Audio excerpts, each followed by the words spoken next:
Okay, today we're checking out the most painful zoo deaths ever, and it's just about as gruesome as you might imagine. There's some gnarly deaths in this, dude. I did not know these happened. Leave a like on the video, subscribe for more, check out this awesome channel link down below, and let's get into it.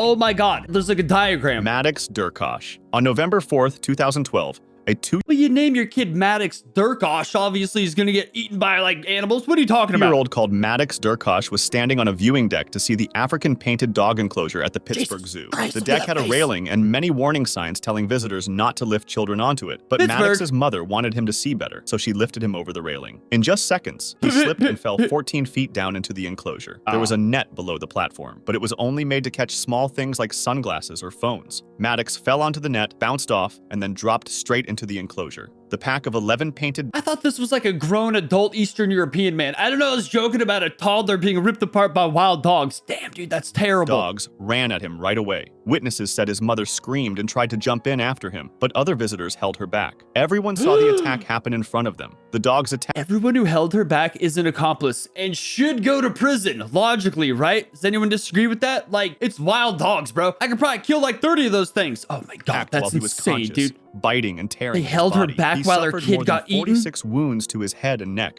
and his inner organs were destroyed. Jesus. He bled to death inside the enclosure before zoo staff could get close enough to reach him. Those men who held her back probably could have jumped in there and done something. They're wild dogs, bro. What do they weigh, like 55 pounds? I could throw these things through a wall. Dude, that's crazy. Instead of jumping down to help the kid, they held the mother back. Wow, they should be in prison, dude. A police officer fired his gun and killed one dog, hoping it would stop the attack, but the other dogs kept going. The tragedy quickly started a big argument. The zoo said the mother had ignored the warnings and acted carelessly, while the mother and her family said the zoo was unsafe, that the railing left children in danger, and that the whole design of the platform was flawed. Both sides took legal action against each other, but in the end, no charges were brought against the mom. The mom should be in jail for child endangerment too. The legal system's dookie, bro. I guess she watched her kid get eaten. That's enough punishment. Later made a private settlement with the zoo, and soon after the attack, the viewing platform was removed. As for the painted dogs, only the one killed during the rescue attempt died that day. The other dogs were later sent to different zoos. The painted dog exhibit was closed forever, and the space was later turned into a cheetah exhibit. You guys wonder why we don't have cool stuff anymore? Why everything sucks now? It's because one by one, idiots ruin stuff and then try to sue people over it. We need to get rid of, like, lawsuits being so easily available. They ruined everything, bro.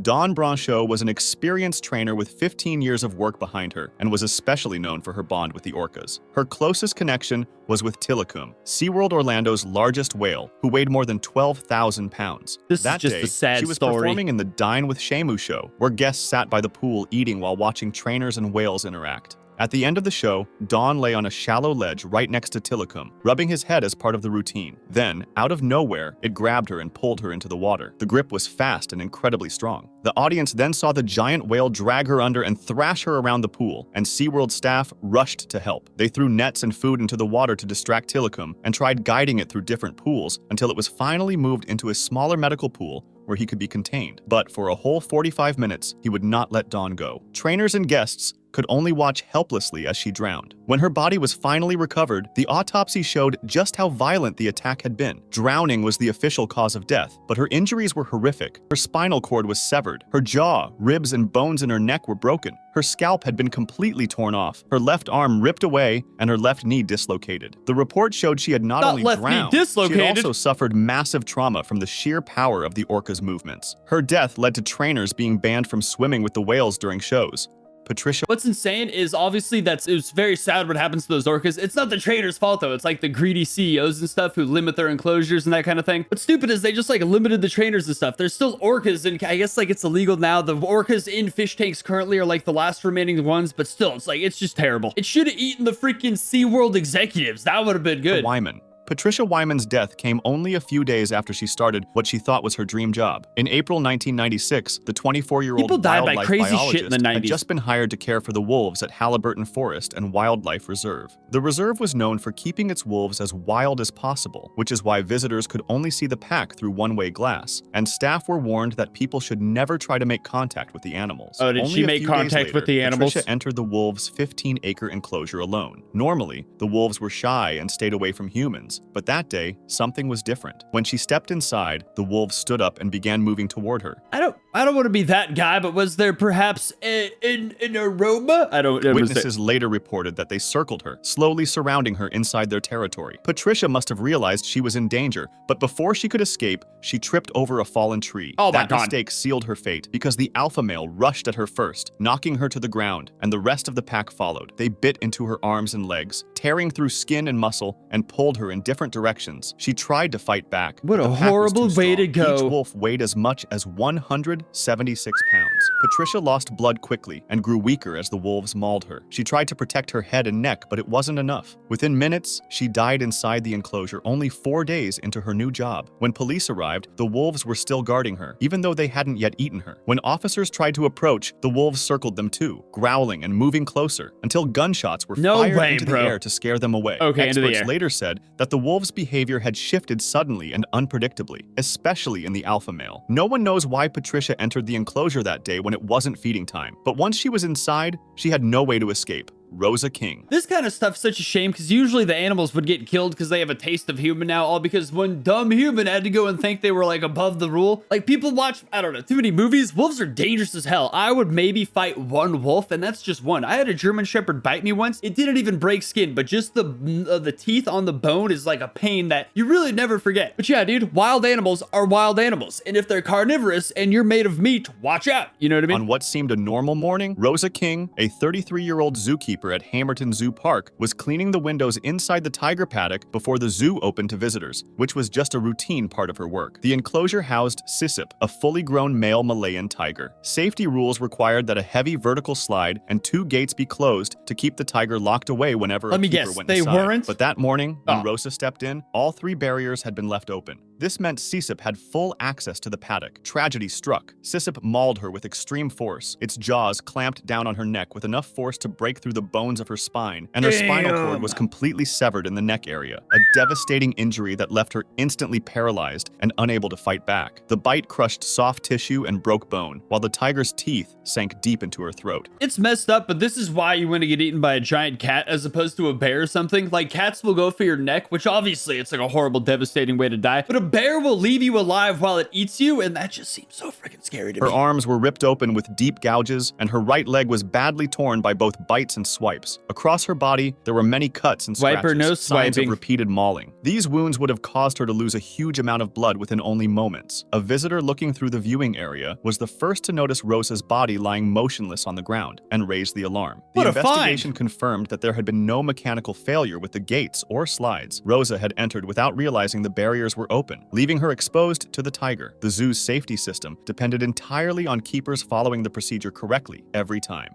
Alexis Martinez. No, don't point the arrow at her. Whose job was it to make sure the creature was in cages the night before? I feel like the family should be suing like crazy. And if they don't, I was just saying lawsuits are bad, but if someone's like literally leaving cages open, that seems like a good place for a lawsuit. You know, I just totally contradicted myself. But leaving the cages open is a big thing. On December 24th, 2009, trainer Alexis Martinez was working with Keto, a Another huge one? orca that weighed more than 6,600 pounds, when the animal suddenly turned on him. At first, the session seemed normal, even though reports I like how said they make Keto the eyes wasn't red to responding well indicate the it's signals evil it had now. been trained to follow. Then, as Alexis swam toward the shallow platform, Keto suddenly leaned toward him, pushed him under the water with his rostrum, the front of the whale's head, and rammed him hard in the chest. Trainers standing at the side tried everything to get Keto to stop. They slapped the water, gave hand signals, and even shook a food bucket, but the orca ignored all commands. We did everything we could. We slapped the water. I held a fish. I was out of options. It came up briefly for air, then went straight back to Alexis. Witnesses said it lifted Alexis out of the water on his rostrum and held him with his mouth shut. When Keto finally let him go, Alexis's body sank to the bottom of the pool,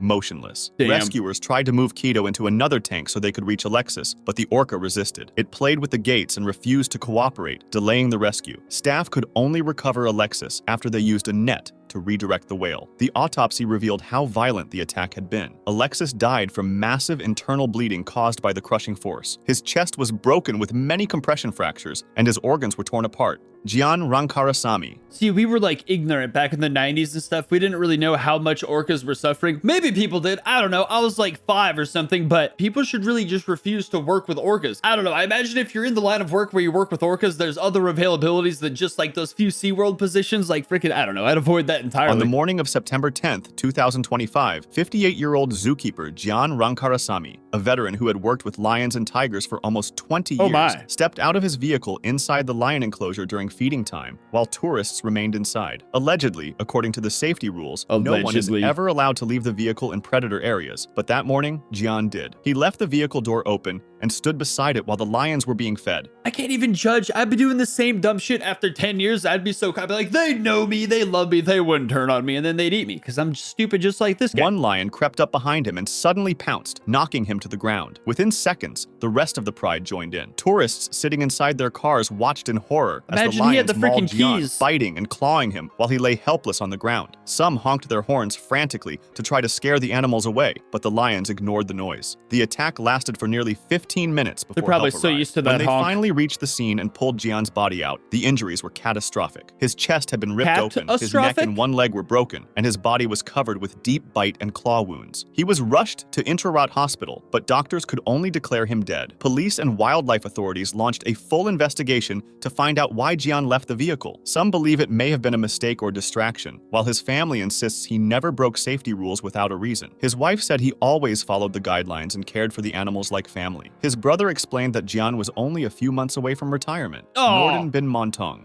Never mind. The family seems like they know him better. I just went like, look, you could only see things through your own perspective, basically, and I would get out of the vehicle eventually if I trusted the animals that they love me and stuff. The hubris of man is big in me, but if his family insists that that kind of thing happened, then I'd be like, maybe you should investigate the people that were on that tour. Like, what the hell? What if they threw him out of the vehicle or something? On the afternoon of November 13th, 2008, 32-year-old Norden bin Montong, a Malaysian cleaner at Singapore Zoo, climbed over the barrier and jumped into the white tiger enclosure. Oh, this goober! People watching said he was carrying a broom and a yellow bucket, shouting as he walked. At first, visitors thought it was part of a show and saw 3 white tigers coming toward him slowly. Why would this be a show? One moved closer, then suddenly hit him, knocking him to his knees. Norden tried to protect himself, even lifting the bucket over his head like a shield, but it was no use. A second tiger joined in, and both began biting at him. Onlookers screamed for him to get back into the nearby water, but his sudden movements only made the tigers attack harder. One tiger bit into his neck and pushed him to the ground. Another grabbed his body and dragged him further inside the paddock. People threw things and shouted, but the attack went on for nearly 2 minutes. The tigers bit him again and again on the head, chest, and body. Doctors counted more than 90 wounds. His ribs and skull were broken, and the bites to his neck were so bad that he had no chance of surviving. Keepers ran to the scene and used long poles, banging them on the ground to scare the tigers away. After several tries, they managed to distract the animals long enough to pull Norden's body out. Veterinarians tried first aid while waiting for paramedics, but it was too late. He was pronounced dead shortly afterward. Investigators later said that Norden had entered the enclosure on purpose, and his death was treated as a suicide. There you go. I feel like a lot of these situations could have been avoided by not shooting the animal. I wouldn't do that. I'd feel too bad. But shooting a gun in the air would startle the large majority of these. Like, they're just making little noises trying to get the animal's attention. You just shoot a gun in the air, it'll get the job done. I feel like the vast majority of these situations, nobody had a gun, which is probably for the best because they probably would have just freaked out and shot the animal, which none of these, the animal's really to blame. It's all like people going into enclosures with animals. I don't know. I'm a big animal sympathizer.